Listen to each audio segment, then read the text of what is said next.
A quiet afternoon. A black woman, lost in her book.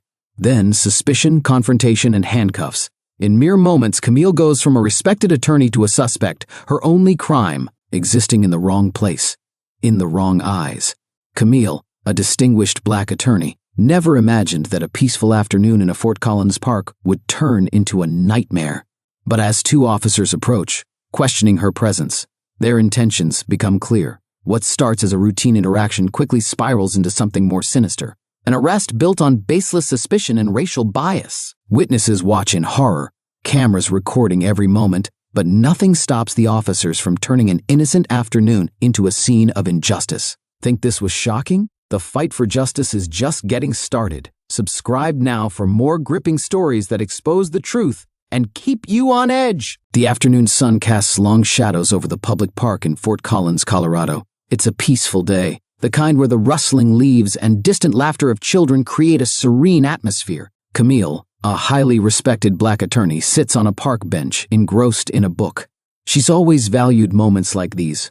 Quiet, undisturbed, a chance to step away from the relentless demands of her legal career. But peace is fleeting. Two police officers enter the park, their eyes scanning the area with intent. Their focus lands on Camille. Something about her, perhaps the confidence in her posture, or the very fact that she exists in this space without explanation, seems to trigger their suspicion. They approach, their demeanor stiff and scrutinizing. "Excuse me, ma'am, can we see some identification?" one of them asks, his voice carrying an edge of authority that barely masks his presumption. Camille, ever composed, looks up from her book, slightly puzzled but not alarmed. "Is there a problem, officer?" "You match the description of someone reported in the area," the second officer interjects. It's a vague accusation, one that carries the weight of too many similar encounters Black Americans have faced before. Without hesitation, Camille reaches into her purse and hands over her ID. Her movements are slow, deliberate. Years of experience have taught her the importance of maintaining absolute calm in situations like these. She knows her rights, but she also knows the reality of the world she lives in.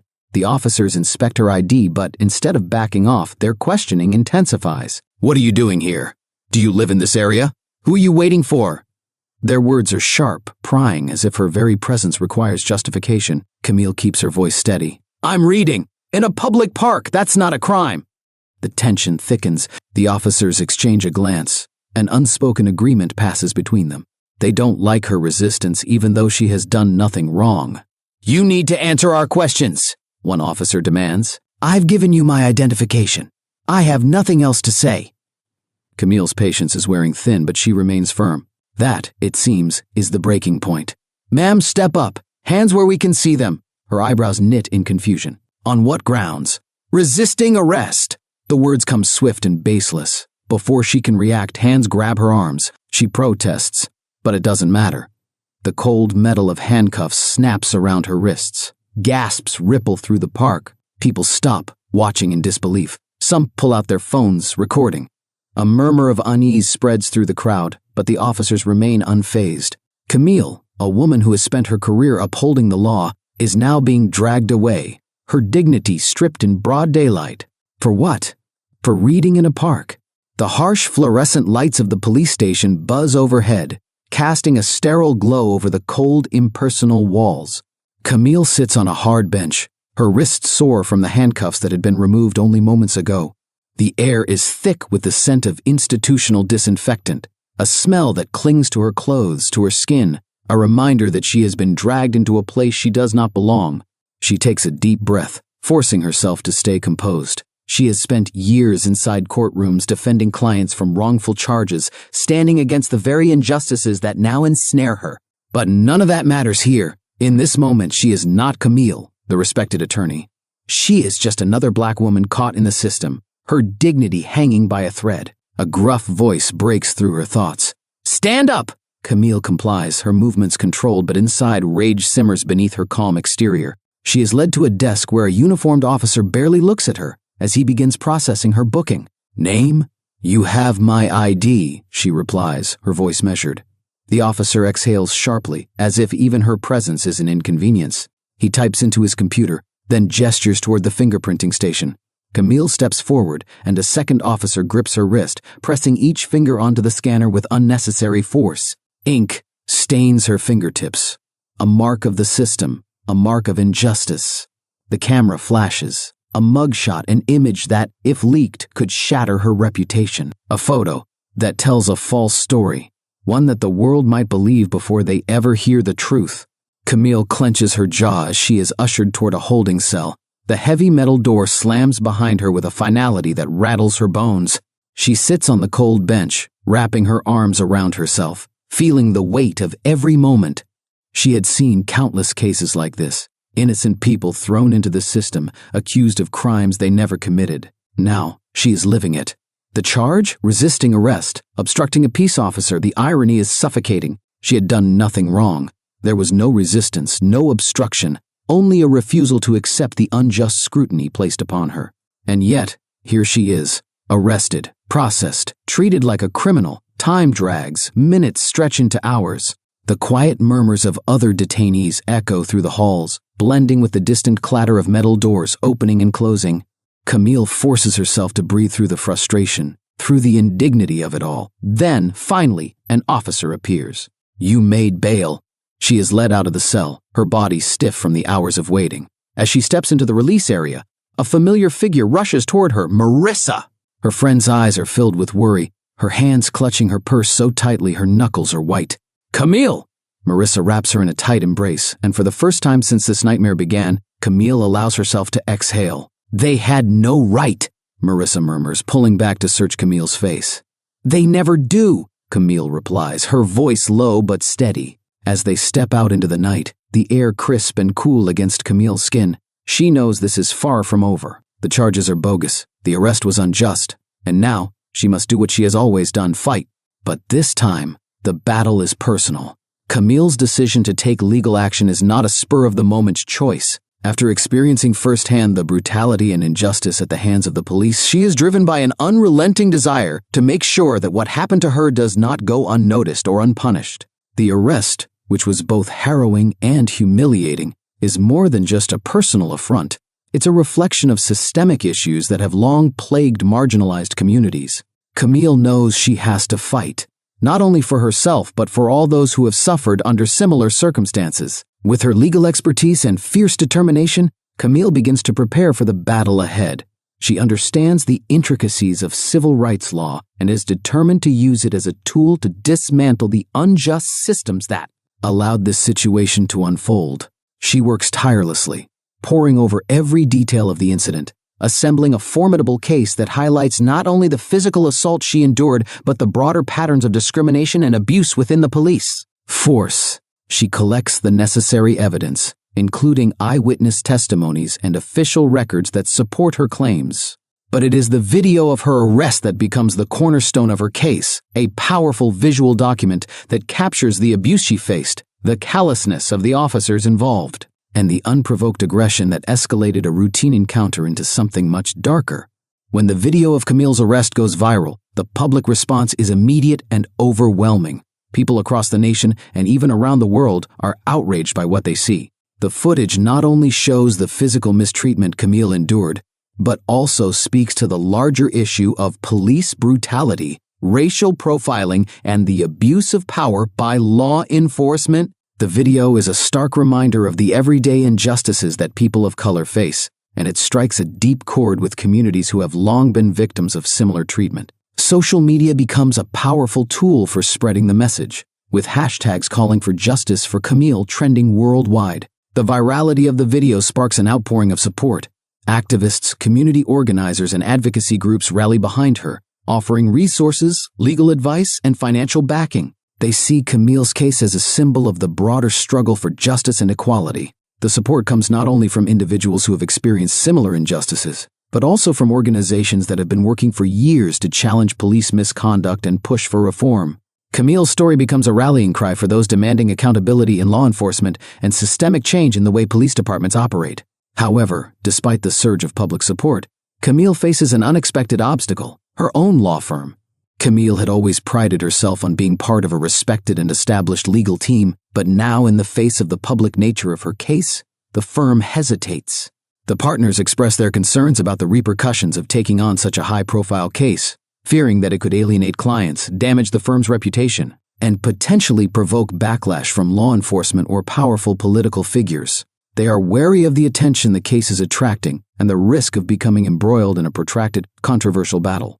The firm's leadership suggests that Camille consider stepping back from the case or, at the very least, pursuing it independently. At first, Camille is taken aback. She had always believed in her firm and trusted that they would stand by her, especially given the gravity of the case and the stakes involved. But as the days pass, it becomes clear to her that this is her fight, and hers alone. The hesitation of her law firm only strengthens her resolve. Camille knows that if she is going to make a real difference, she cannot be afraid to stand up for what is right, even if it means going against the grain. She cannot let the fear of public backlash stop her from doing what she knows is necessary. This case is about much more than her. It's about accountability, justice, and sending a clear message to the public that police misconduct will not be tolerated. Camille decides to proceed with the lawsuit, regardless of her firm's reservations. She understands the risks involved. This case is not just a legal battle but a public one, and it will be scrutinized at every level. The media will be watching, the police will be fighting back, and there are sure to be attempts to discredit her at every turn. But Camille is not deterred. She draws strength from the overwhelming support she has received from the public and the countless people who have stood by her side. With a renewed sense of purpose, she moves forward, determined to see this case through to the end, no matter the cost. Camille's fight is not just for justice in her own case. It is a fight for the future. It is a fight to ensure that no one else has to experience the same humiliation, violence, and systemic discrimination she faced. Her journey is a reminder of the power of one person's resolve to challenge the status quo and make a lasting impact. Even though the road ahead is uncertain, Camille knows one thing for sure: she will not let the injustice slide. She will fight, not just for herself, but for everyone who has been wronged by the system. As Camille delves deeper into her legal battle, preparing for the high-profile lawsuit against the officers who wronged her, she is hit with an unexpected turn of events, one that leaves her stunned and conflicted. While focusing on the intricacies of her case, Camille receives word from the court that she has been assigned as the judge for an unrelated misconduct case. The case involves the very same officers who had been involved in her own arrest. It is a case of alleged police brutality, one that echoes the very same issues she's fighting against. And it feels as though fate is playing a cruel joke on her. The irony of the situation hits her with full force. Here she is, preparing to sue these officers for their unjust actions, and now she is in the position of overseeing a case that directly involves them. The weight of this irony is not lost on her. The officers who abused their power against her are now at the center of another case, and Camille is tasked with deciding their fate. It's a bitter pill to swallow, a direct challenge to her professionalism and impartiality. How can she possibly be expected to make unbiased decisions when her own life has been touched by the very men she is meant to judge? The emotional and psychological toll of this situation is undeniable, and Camille finds herself at a crossroads. But Camille is no stranger to the complexity of the legal system. She has spent years honing her skills, developing a reputation for being fair, level-headed, and deeply committed to justice. She understands the importance of upholding the integrity of the legal process, even when faced with personal challenges that could cloud her judgment. While the conflict is profound, she knows that her personal feelings must remain secondary to the pursuit of justice. As a judge, her role is not to let her emotions dictate her decisions, but to apply the law as impartially as possible. She is tasked with ensuring that both the officers involved in the misconduct case and the victims of their actions receive a fair trial. Camille takes a deep breath and steels herself for the task ahead. She spends hours reviewing the details of the case, immersing herself in the evidence, the testimonies, and the legal precedents that will guide her decisions. She knows that her personal experience with these officers cannot influence her rulings. She must remain detached, methodical, and objective, even as her emotions threaten to overwhelm her. She carefully avoids letting her own history with the officers affect her perspective on the case. She is aware of how easily it would be for her to let the pain and anger of her own experience cloud her judgment, but she is determined to do what is right. In the courtroom, Camille maintains a professional demeanor, refusing to let the officers see any sign of personal animosity or bias. She listens intently to the arguments presented, weighing each piece of evidence with care. The witnesses, the plaintiffs, and the defense attorneys are all given equal attention, and Camille makes sure that the legal process is followed without any shortcuts. Every decision she makes is grounded in law, not in personal feelings. She knows the world will be watching her closely. If there is even the slightest hint of bias or favoritism, it could undermine the entire legal process and damage her credibility as a judge. As the trial progresses, Camille finds herself constantly battling the internal conflict of wanting to expose the officers for their wrongdoings while also striving to uphold the principles of fairness and justice. The tension between these two forces is palpable.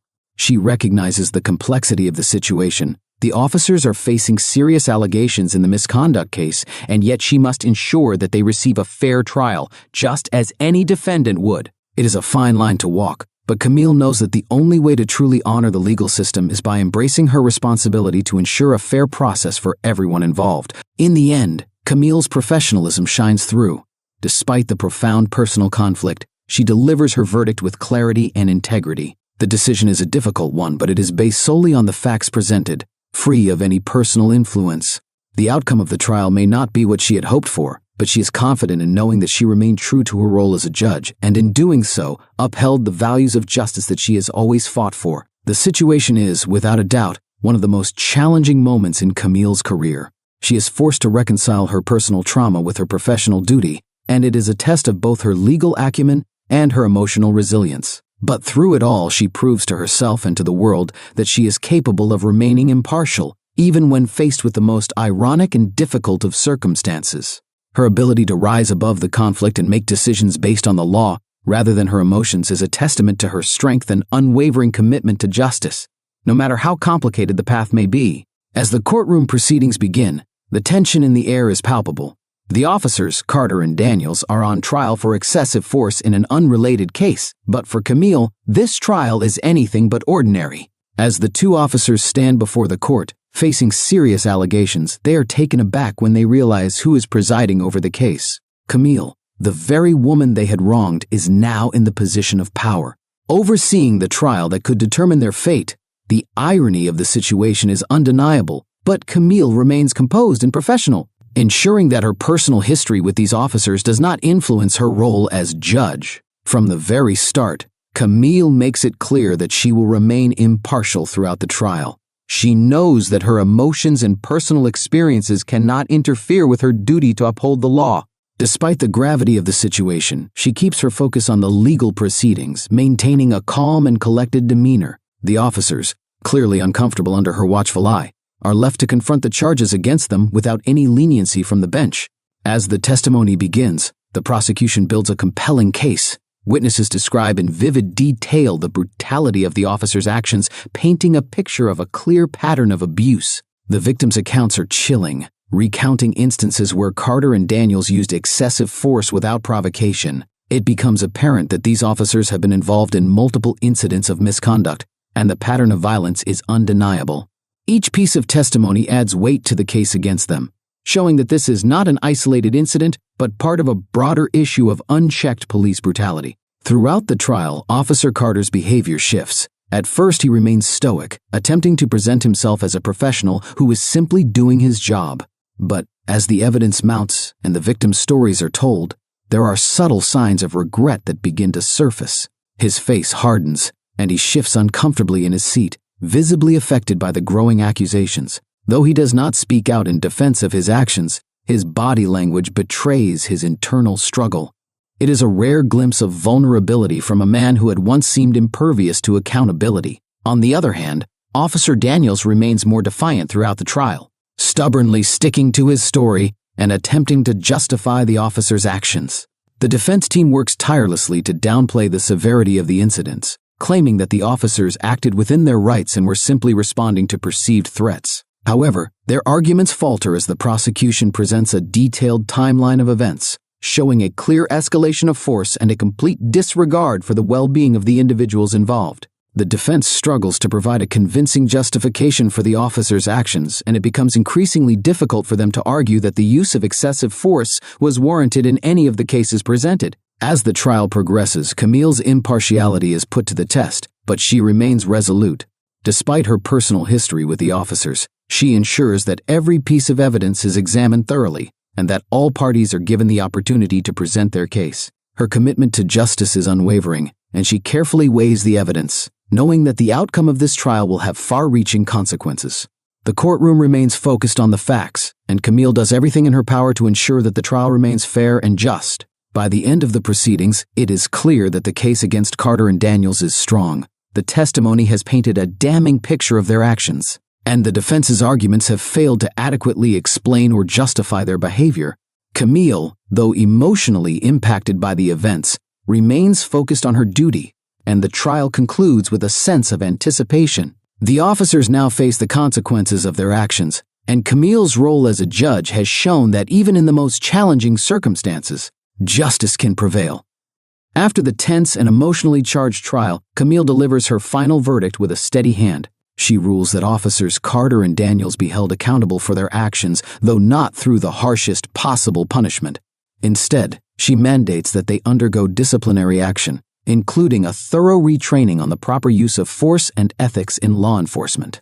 The decision is met with mixed reactions, but Camille knows it is a step in the right direction. While the officers will not face criminal charges, the ruling emphasizes that their actions were unacceptable and that they must be retrained to prevent further misconduct. Officer Carter, who had shown signs of remorse during the proceedings, speaks up at the conclusion of the trial.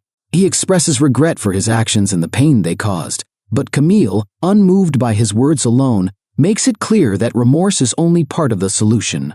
She firmly states that true justice cannot be achieved by simply expressing sorrow for one's actions. The issue is much larger than the officers themselves. It is rooted in systemic problems within law enforcement.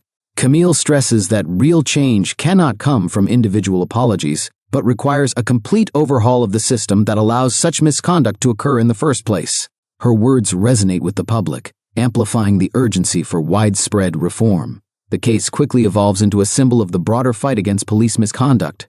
As news of the verdict spreads, it sparks intense debates and discussions in communities across the country. Activists, advocacy groups, and citizens who have long demanded accountability from law enforcement begin to see the trial as a turning point in their struggle. Camille's ruling may not have been the sweeping punishment many had hoped for, but it sends a clear message that police officers cannot act with impunity and that they must be held to a higher standard. The case becomes a rallying cry for those calling for systemic change, and it pushes the conversation about police reform to the forefront of national dialogue. The aftermath of the trial leads to meaningful community discussions about how to address the ongoing issue of police misconduct. Town halls, forums, and protests emerge, all calling for more comprehensive reforms in law enforcement practices. Camille's ruling, though not without its critics, is seen as an important first step in creating a more just and equitable system. It forces lawmakers, police departments, and citizens alike to confront the uncomfortable reality that change is not just necessary, it is urgent. Camille's leadership in the case provides a new lens through which to examine the deep-rooted problems within policing, and it sparks the kind of dialogue that could eventually lead to real transformation. As for Camille, the ruling does not mark the end of her journey. While the trial is over, she remains deeply committed to the ongoing struggle for justice and change. The verdict is just one part of the larger fight to reform the system, and Camille knows that there is still much work to be done. She continues to speak out on issues of police brutality, advocating for policies that will hold officers accountable and protect the rights of marginalized communities. Though the road ahead is long, Camille is more determined than ever to push for meaningful change. Her personal experience has only strengthened her resolve, and she remains a tireless advocate for justice in all its forms.